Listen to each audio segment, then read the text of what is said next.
அனைத்து தமிழ் உறவுகளுக்கும் வணக்கம். இன்றைக்கி நம்ம ஒரு சின்ன குட்டி கதை பார்க்க போகிறோம். என்னென்னா, மனம் போல் வாழ்க்கை அப்படின்னு சொல்லி கேள்விப்பட்டிருப்பீங்க. ஒரு ஊரில் ஒரு மிகப்பெரிய செல்வந்தர் இருந்தார், பணக்காரர்.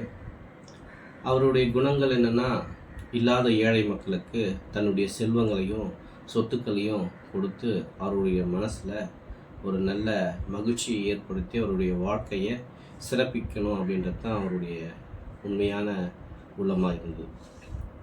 ஒரு நாள் அமாவாசை நேரத்தில் வீட்டோட மொட்டை மாடியில் அந்த செல்வந்தர் காற்று வாங்கிட்டு இருக்கார். அந்த நேரத்தில் என்ன பண்ணுறாங்கன்னா, அந்த இருட்டில் 2 திருடருங்க என்ன பண்ணுறாங்க, பேசிகிட்டு இருக்காங்க. அவங்களுக்குள்ளேயே பேசுகிற அந்த விஷயம் அந்த செல்வந்தர் காதில் கேட்குது. ஆனால் யாருன்னு தெரியல. என்னென்னா, நாளைக்கு நம்ம என்ன பண்ணணும், அமாவாசை நாளில் எல்லா இடமும் இருட்டாயிடும். அந்த நேரத்தில் நம்ம அந்த பணக்காரன் வீட்டில் நம்ம போயிட்டு புகுந்து அவன் வீட்டில் இருக்கிற எல்லா செல்வத்தையும் நகையும் பணமும் எடுத்துன்னு வந்தோம் அப்படின்னு 2 பேரும் பேசியிருக்காங்க. அந்த சத்தம் இவர் காதில் விழுது. அதே போல் நேரத்தில் என்ன பண்ணுறாங்க, அந்த செல்வந்தருடைய வீட்டுக்கு பின்புற வாசப்படி வழியாக அந்த கதவை உடைச்சிட்டு அந்த வீட்டுக்குள்ளே வராங்க. இதை அறிஞ்ச அந்த செல்வந்தர் தூங்குற மாதிரி குரட்டை விட்டு தூங்கிட்டு இருக்காரு. இவனுங்க வரானுங்க, திருடங்க வந்து இருக்கிற பீரோவை உடைச்சி உள்ள இருக்கிற நகை பணம் எல்லாமே எடுத்துக்கலாம். எடுத்த பிறகு மூட்டையாக கட்டிட்டு போகலான்னு கிளம்புறான்.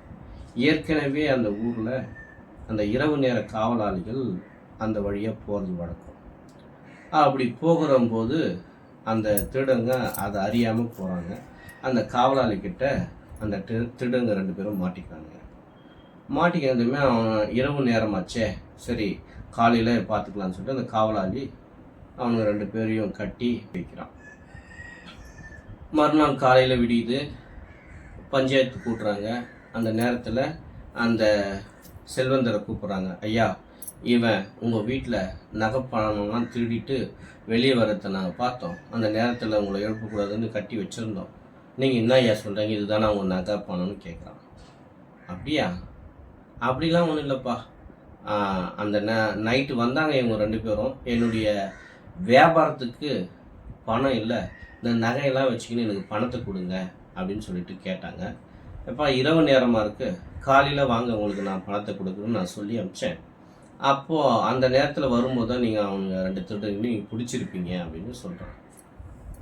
இதை கேட்ட திருடர்கள், என்னடா இது, நம்ம போய் நைட்டில் அவங்க வீட்டில் திருடின்னு வந்தோம், இந்த ஐயா இப்படி பேசுகிறாரு அப்படின்னு நினச்சி அவனுங்க என்ன பண்ணுறாங்க, இல்லை உண்மையாகவே நாங்கள் என்ன பண்ணோம், இவங்க வீட்டை திருட தான் போனோம் அப்படின்னு சொல்லிட்டு தன்னுடைய குற்றத்தை ஒத்துக்கிறாங்க. ஒத்துக்கிறதுமே செல்வந்தர் காலில் போய் விழுறாங்க.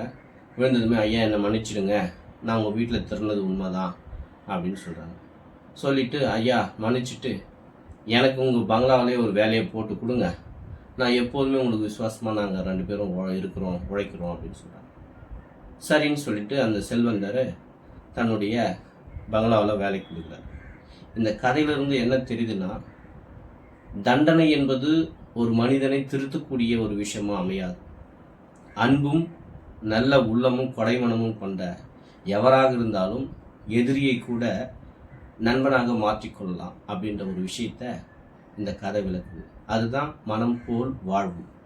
இந்த கதை உங்களுக்கு பிடிச்சிருந்தா சப்ஸ்கிரைப் பண்ணுங்கள், ஷேர் பண்ணுங்கள், கமெண்ட் பண்ணுங்கள். நன்றி, வணக்கம்.